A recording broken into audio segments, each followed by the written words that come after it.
Hey y'all, welcome to another episode of Poly Side Eye with me and JC Tiger Fan or Jared. Yeah, hey, how is everybody? Glad to be back. Right. How's it going? I haven't seen you in like what, a day? Not even 24 hours, right? Yeah. Right. Obviously I had a really good time this weekend. I don't know if your subscribers know about your what we did, but yeah. Oh, they do. My Oh, okay. Patreon. I actually took a photo of what I wore to Deviant and posted on my Oh, Patreon. I'm sure they enjoyed that. I mean, it And if you wasn't haven't seen it, join his Patreon. very Patreon.com/cdiggy1 is only $4 a month, but do not get too excited. It was not that scandalous. Yeah. You sounded like one of those like old school infomercials when they're like for the low price of 17.99. To tell my business, that's a steal, $4 a month. Oh, well.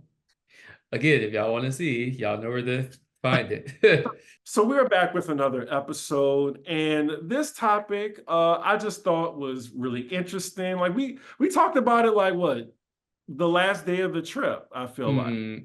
Yeah, we saw a really interesting Twitter thread about it. Yeah, and I just really feel like everything is connected to politics and the way we live. I mean, most certainly capitalism. Well, let's go back to see how this conversation started. So, you know, as single friends, like we're always talking about like our dating lives or our sex lives or lack thereof, for me at least.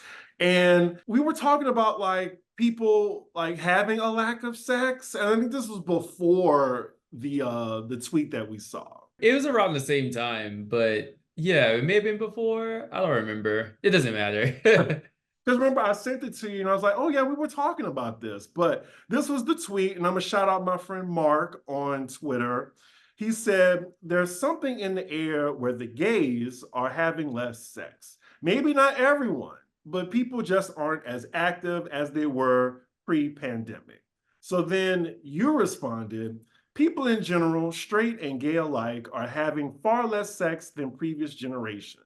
It's an overdetermined issue, so no single reason why, but no doubt the rapidly accelerating pace of capitalism, which destroys social networks, hence the loneliness epidemic, is at play. Wow. Yeah. Yeah, so I thought that Mark's point was well taken, but what I was trying to do was like not make it just a gay thing because I think a lot of the things that we all experience, not all of us, but many of the things that people experience are in some ways universal. So it's not like a gay thing or a straight thing or a male thing or whatever. Like it's something that is afflicting a lot of people. So I'm always wondering then like what's the bigger kind of structural thing going on? And I think in that same thread, I linked to an article in the Los Angeles Times, I think it was, that pretty much offered data from a few studies saying just that by and large, people having far less sex because people don't really like to meet people, even though people use dating apps and things like that. It doesn't seem as though people prefer that to be the way that they meet people, i.e., they would prefer to meet people organically. I guess that means like in person. Especially women. Women prefer, again, not all women, but by and large, women prefer to meet men through some type of like in-person or organic arrangement versus like a dating app. And so, but because it's harder to meet people organically because we're all working from home. A lot of us, after a long week are just like, well, F it. Like, we don't want to spend a shit ton of money going out. So, like, let's just stay in. But, like, then you don't meet people, and fewer people are even going to church. People used to meet people at church at one point, but church going is down precipitously. People aren't really involved in like community activities as much. So, we're all kind of in our little bubbles. And so I think that's a part of the reason that people aren't having um not even just sex. Like I remember seeing another study that said that men on average, straight men on average have like 0.2 friends, essentially none. I think it was like 30% of men or something like that said they had like no friends whatsoever. So like how does that spill over to your, I'm sure that affects your confidence, which probably affects the way that you approach women.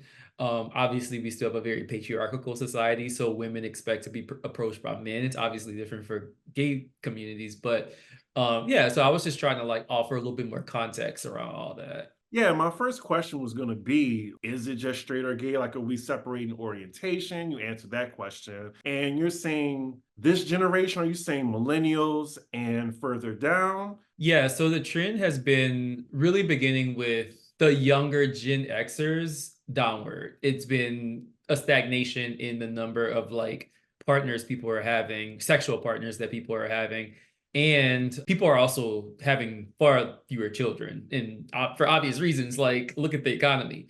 But I don't think you can detach the two. I think part of the reason you see few people having children is also because a lot of people had children out of casual exchanges. It wasn't just people who were married or in some type of long-term commitment, having kids. And so the fact that people are even having less casual sex means that you even have less opportunity for, people that have children, maybe under circumstances of their choosing, which I mean, that's also understandable given we have a lot of people are living in states where abortion rights are under attack. So like there's other political reasons for why people may be even more careful with like their sexual affairs, especially if they don't feel like they'll have the type of access to like if that happens, like to do something about it. So I think it's like really multifaceted.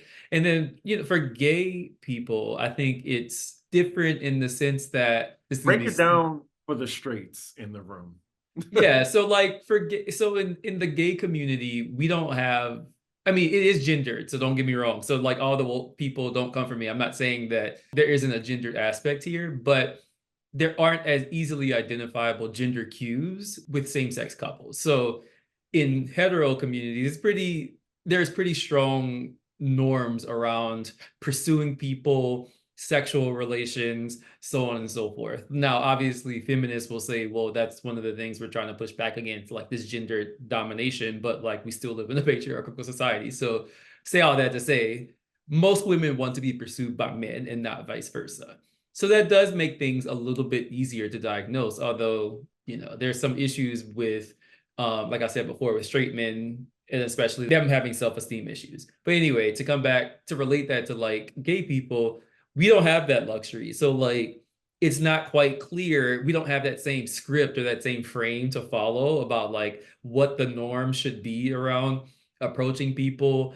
How forthright should you be about like sexual like I feel like there's less of a script for people to follow or like there's no blueprint. And so I think that makes things a little bit harder for gay communities. And so that's why places like gay bars and gay clubs were always so important because you could like have a bit more opportunity to kind of feel some of those things out in a safe environment.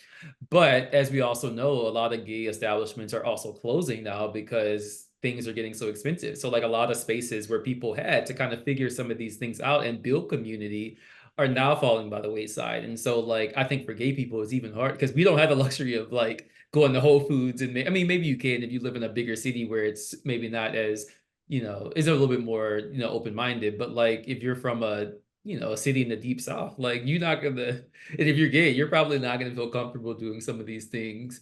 Versus if you were in like New York or San Francisco or, somewhere like that. Right. I mean, even when I was on the train today, like coming from Trader Joe's, like there was someone really cute next to me, but I'm not going to speak, because what if they're not gay? I was going to say, when you're talking about generations, I just really feel like millennials are just, we're getting fucked again, well, pun not intended, clearly.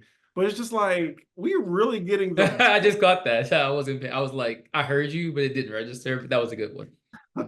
we're really just like facing the brunt of just things that's been happening before us, like as we were growing up. Yeah, I think you're right about that. And so I feel like millennials, we were the last generations where our parents really sold us the American dream really hard. Because for them, in a lot of respects, it worked out. Like, not everybody. Like, I think we're starting to see like a lot of older baby boomers are having to work until like their 70s because they can't afford retirement because Social Security is trash and most people don't have jobs that have pensions. So, like, they're having to work until you're supposed to be enjoying your golden years and you still have to work until your 70s, damn near 80. And so, but for a lot of baby boomers, our parents, millennials parents, many of them were able to at least get something in the sense like they were able to buy a home or have some degree of commitment to the American dream, and even like the family and that kind of way that we think about the family as a partner with kids, all of that stuff.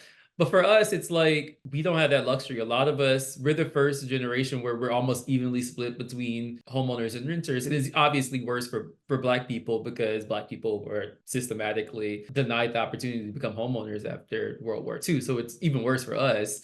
But nevertheless, like a lot of more Black people in our parents' generations were able to become homeowners than in ours. And so I think if you're a Black millennial, it's especially bad for you, especially if you don't come from like an upper middle class family. And so I think for us, like, I think, so I'm kind of speculating here, but this is something I've been thinking about. And what I think also weighs in us when dating is like, I don't think a lot of us have fully accepted that the American dream is not going to happen for us. And I think we're slowly starting to realize that. And I think that's weighing in some of our expectations around dating and so forth. And so I think a lot of us are coming to terms with that, but don't really know how to like admit that publicly. And so I think there is some anxiety around things that we used to think about, like building a life. And so we're kind of like, well, what's the point in like doing this if I'm not going to have that house, I'm not going to have that family, I'm not going to probably have those things because I'm 40 or approaching 40. And so I think there's some of that too. But yeah, I do think you're right. I think millennials, it's gonna be even worse for Gen Zers. But the difference between millennials and Gen Zers is I think I can say this because I teach a lot of Gen Zers, obviously, is because they see through the bullshit. Like they know, like most of their parents, they're probably evenly split between their parents who maybe had some slight slice of the American dream and none at all. So like they don't have any cognitive dissonance really. So they're just like, yeah, I don't even have like all these expectations I need to reach. Like I'm just gonna live my life, which in some ways feels kind of nihilistic, but in other ways, like it's totally understandable. Whereas for us, we're like still clinging onto that hope that we're gonna have that moment where we'll finally get to meet the one and have that life that we always dreamt of having. And I'm just like, it's probably not gonna happen for you, sis, but I don't want to rain on nobody's parade. And that really hit me when you said we're coming to terms that the American dream isn't really going to happen for us. And it's just hitting us on every cylinder, it feels like. Like before we move on, like I'm just thinking, okay, when I graduated in 2008, that was during a recession. And then, home ownership, like I feel like I'm going to be renting into my 40s. Like, I have no shame about that. I mean, this economy, inflation, retiring at 60 does not seem possible. Yeah, and then not only that, but like an increasing number of people are not even having the money to live on their own anymore. So like a lot of people are living with family and with their family until like well into their 30s, in some cases even 40s. And so a lot of people don't even feel comfortable, to bring it back to like the sex question, like they don't even feel comfortable, being intimate on like with their, I don't know, across the hall from their parents. And so Ah, like that's a good point. yeah, I mean, it's totally understandable why people live home. Like, again, look at apartment prices everywhere. But we do, again, live in this like we've been socialized to think of, oh, when you get to a certain age, like you live by yourself, you have your own. Like she got her own. Like Neil made a whole song about this. Like that's what we were socialized to expect. And so like we also stigmatize other people when they're like, oh, like he lived with his mama, like, oh, like he stay at home, like, and it's always that this is also something that's very gendered. Men tend to be stigmatized harder for staying at home because, again, we live in a patriarchal society where men are expected to be the breadwinners and the one providing these things. But women are increasingly, well, to a degree, like men still control all of like the super powerful positions that really decide the fate of the economy, but women are becoming much more a bigger force in like management positions and like kind of positions of power in the middle strata.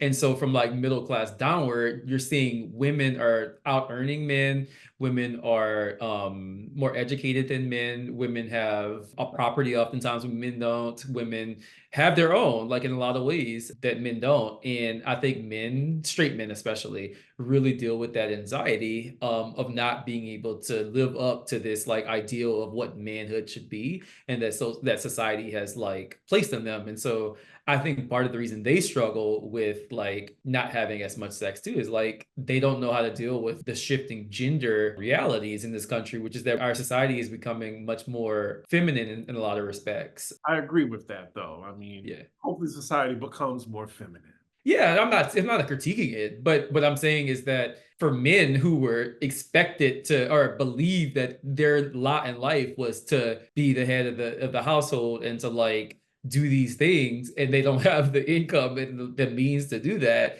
I think a lot of them are really suffering from not knowing how to deal with a society in which a lot of that structure is like crumbling around them. I feel like our social norms haven't caught up to like the changing economy. So we still have these norms around men should approach women. There should be like this very clear, like men should be men. I don't feel like that has died, but like men can't be men, at least not the men that they used to be, because our economy doesn't allow for it. And I think that spills over into men's sexual lives too, because sex is also, in a lot of respects, about power. And so, like, men don't know what to do with the fact that they are losing grip in some respects. And I think that's spilling over to their lack of sex too. So I feel like you have to think about the whole economy and like how it's all connected to really understand, I think, like why it is that people are less, not only sexually active, but having fewer kids, have fewer friends, aren't being as social. I don't think saying that fewer people are having sex is like some, oh, whatever, like who cares? Like I think it actually has like political consequences too. Moving on to another part you brought up, you said, I think people also assume that because our society has become more pornographic, it must follow that people are also becoming more sexually active.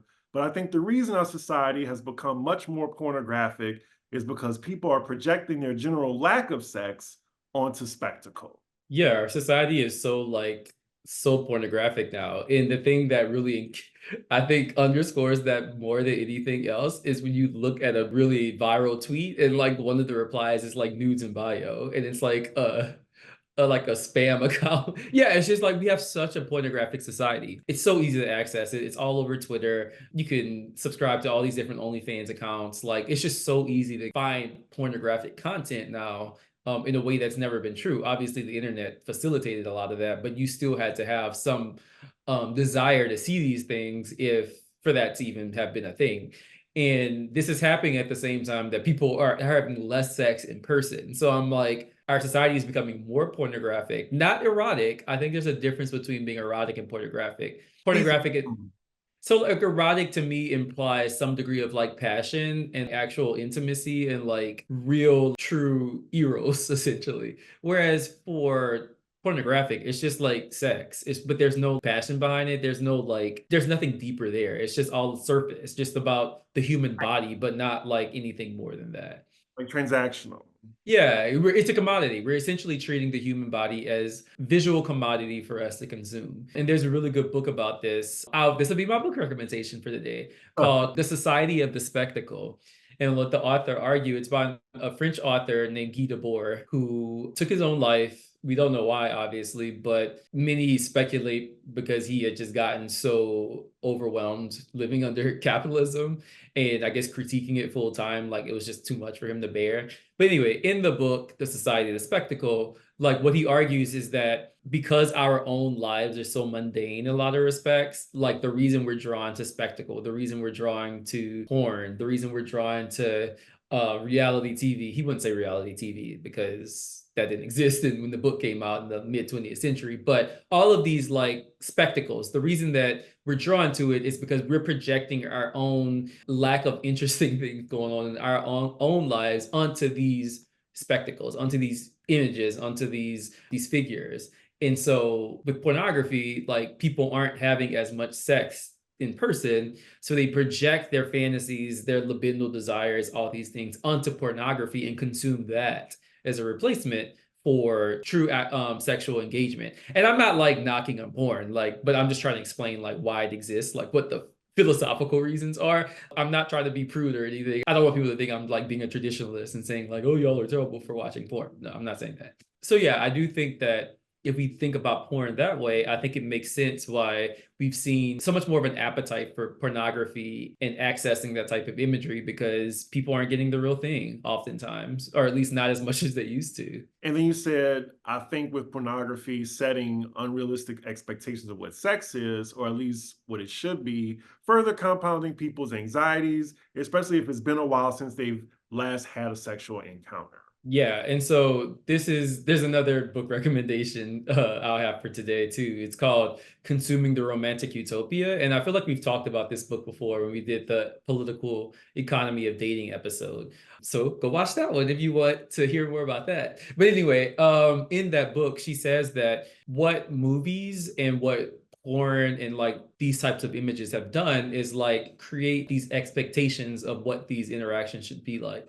So we think our sexual encounters in many respects should be pornographic. We think we have to, that every encounter has to be like mind-blowing and life-changing, and like everything has to be meticulous. And like what she says is like you end up losing kind of the function of like having sex with people, which is not necessarily about making it into a spectacle, but just like being intimate with another human body and like in a way that is very passionate and so forth. But she's just saying like we watch so much porn now that, and we see all of these movies where, you know, they go on the date and then they come into the apartment and like before they can even open the door, like her stiletto is halfway across the room and somehow he's naked in like 7 seconds. Like no, everything is seamless.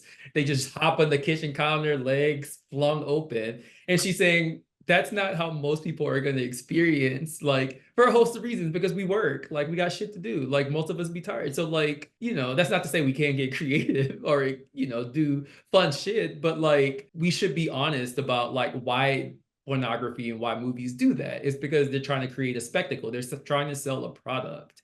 And if they actually represented sex in the way that most people had it, like no one would watch the movie. And so I think that because we consume all of that, when we have these encounters with people, especially if we haven't, you know, gotten some in a while, like we have all these expectations of, oh, like I have to like do this, and like, oh, what if I, you know, what do they like? What do they not like? Like it's just like we're all in our heads about it because we have been socialized and conditioned to think that these encounters have to be fantastic in some way.